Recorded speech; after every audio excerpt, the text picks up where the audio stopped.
caught the Indian bug in 2019 when I purchased a Indian Scout. I then modified it, just in appearance really. Had the colour changed, had a lot of the chrome taken out, had it sort of blacked up, put a seat and a half on it, etc. Loved that bike, loved it. I still do. In 2019 there was the National IMRG rally down in Newquay, which was the first event I was able to go to since having my bike. Got involved quite heavily in it, ended up building a stage for the bands in the Indian motorcycle area. Thought it was a very successful event. Had about 49 Indians out on the official ride. It was very good. Yeah, after I had all my work done to the Scout, Sue, my wife, came out on it once, and because of the seat and a half, yeah, she didn't like it, and we're not exactly the lightest of people, so she was quite happy for me to suggest getting a bigger bike for the both of us. So that's when I ordered the Darkhorse Roadmaster. When we got the Darkhorse Roadmaster, it allowed us to spend a lot of time going out, travelling around, obviously getting used to it. We did all the local routes down to the coast, etc. Then we managed to do a couple of trips to Wales, and then one of the trips we went up to Wales, to Manchester,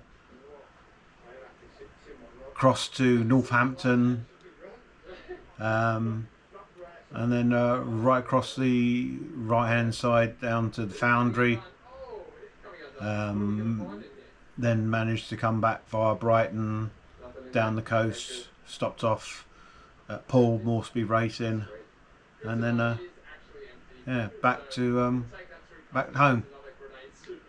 So yeah, we've used the bike for what it was intended. Currently I've done around 35,000. But I ended up having issues. A couple of small issues started off with, which modern bike, all the electronics on them now, you think, yeah, you're gonna get teething problems settling. But one of the main issues I got was the wheel bearings, rear wheel bearings, failed at 14,000 miles just after we came back from that long trip. Took it to the dealer because it obviously wasn't feeling right. They then told me that the wheel bearing had gone. Replaced it. Obviously cost me a fair bit of money.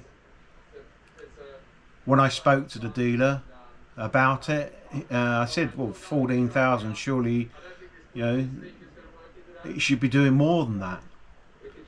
He said, no, that's quite normal.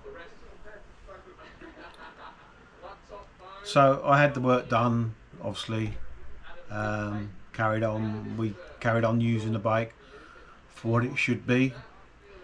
Obviously I wasn't happy, still niggled me 14,000 miles, didn't sound right to me. Then a few months later I started getting problems with the brakes. Brake pads weren't lasting long,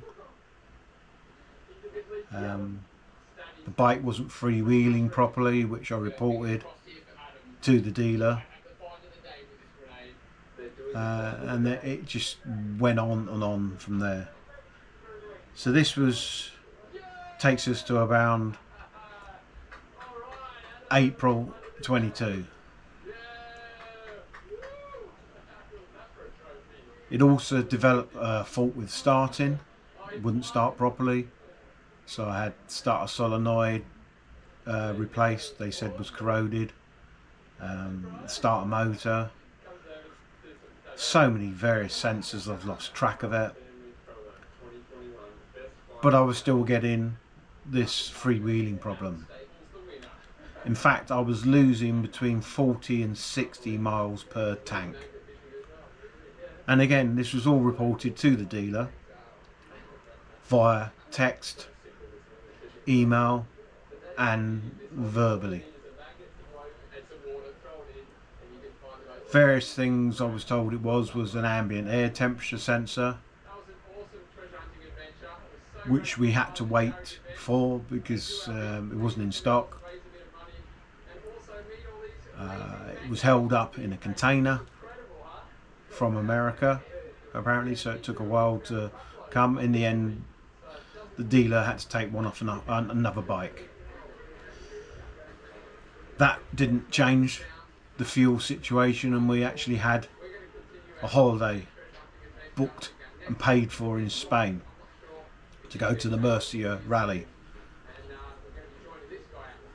Due to the fuel issue, we then decided to cancel it and stayed in this country and did another tour of Wales and Northern England.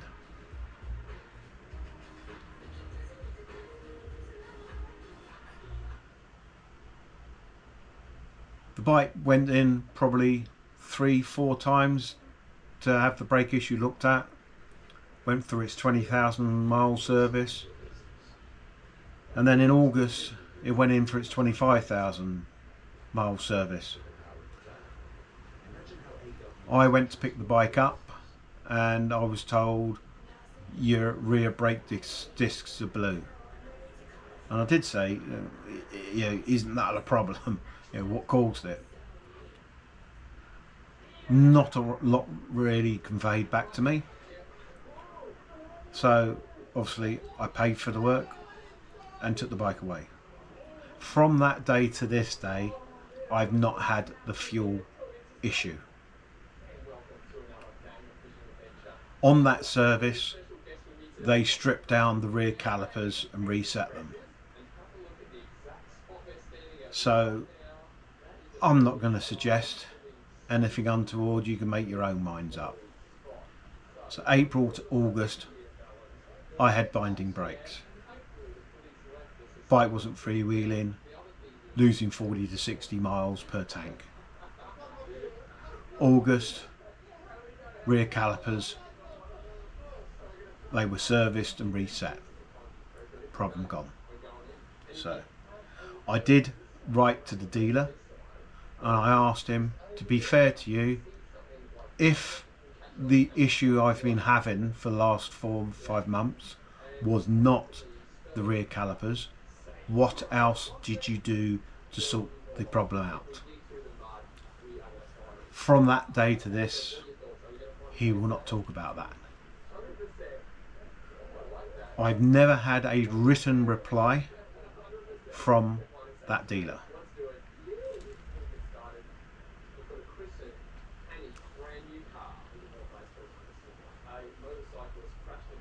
A couple of months later, or within a couple of months of the 25,000 service, my clutch failed.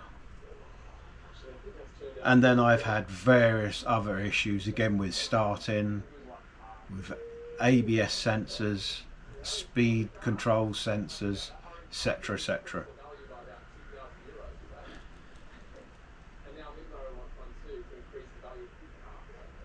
I had to contact Indian or Polaris. I had to contact Polaris UK to get a second opinion because things didn't sit right with me. I still wasn't happy about the 14,000 on a rear wheel bearing, and everything else just seemed to be a knock-on effect. Yeah. The other thing that happened around that time is I started getting a weird noise from the top end of the engine when under load, and it was getting quite hot quite quick, and it still does.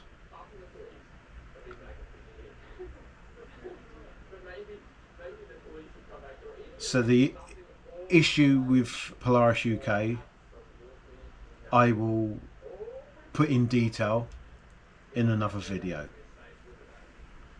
But needless to say, I then had to try another dealer. I wanted them to go through the bike, check what the issues I was having with the brakes, sensors, and really go through the bike. So I booked it in with More Speed Racing in Poole. Been there a couple of times, seen Colin himself, and yeah, it always he was always welcoming, very kind, gave time to us, showed us around. So that's where we are at this point on this video. More Speed Racing.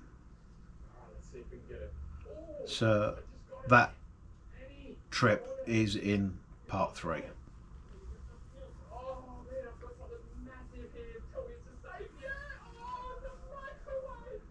On a side note, it's taken me a long time to get this new content out there and record it, because unfortunately end of August I suffered a stroke, which followed on the, I had the stroke and some seizures. They're not sure which came first. So that's why I may seem a little bit slower with the way I'm talking, and why it's taken me so long to do these updates. So yeah, I've got a long road to go to full recovery, but one thing I have got whilst sat at home is time on my hands to catch up. So I'll also be catching up on videos of our recent trip to Indian Bike Week, our second year we attended, which was, yeah, a very, very good trip.